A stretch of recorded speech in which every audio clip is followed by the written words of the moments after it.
Ketukan di pintu itu pada mulanya cuma mengganggu waktu rehat saya. Tapi siapa sangka, dari bunyi kecil itu, hidup saya berubah. Cara saya melihat dunia pun tak sama lagi. Suatu petang Selasa, terdengar tok tok tok di depan rumah. Saya buka pintu dan di situ berdiri seorang budak lelaki. Kecil, kurus, dalam lingkungan 8 tahun. Kasutnya longgar, tali terjuntai ke lantai. "Pakcik, boleh ajar saya ikat tali kasut?" Soalnya perlahan, tapi matanya bersungguh. Saya sangka ibu bapanya sibuk, jadi saya duduk di tangga dan tunjuk satu-satu langkahnya. Budak itu ikut pelan-pelan, lidah terjulur sedikit tanda fokus. 20 minit kemudian, bila dia berjaya buat sendiri, dia senyum kecil. Senyum yang nampak janggal tapi ikhlas. Khamis, tok-tok-tok lagi. "Pakcik tahu tak macam mana nak buat sandwich?"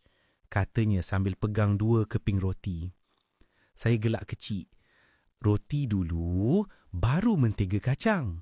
Lepas tu jeli. Jangan lebih sangat."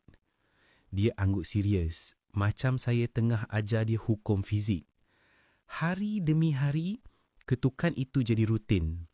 Hal kecil, gosok gigi, suhu air mandi, cara cakap tolong dan terima kasih. Tapi semakin lama, soalan dia makin berat.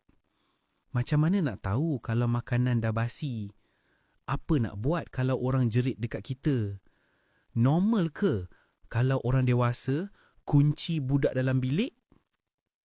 Soalan terakhir itu buat saya terdiam lama. Saya tanya perlahan, "Danny, kamu okey ke di rumah?"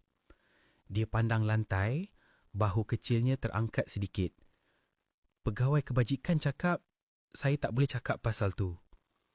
Masa tu saya baru faham, anak angkat.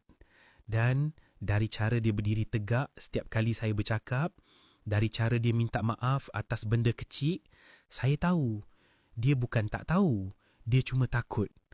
Takut buat salah. Takut disalahkan sebab ada. Beberapa minggu kemudian, dia datang lagi. "Pakcik, boleh tunjukkan macam mana rupa orang gembira?" Saya terdiam.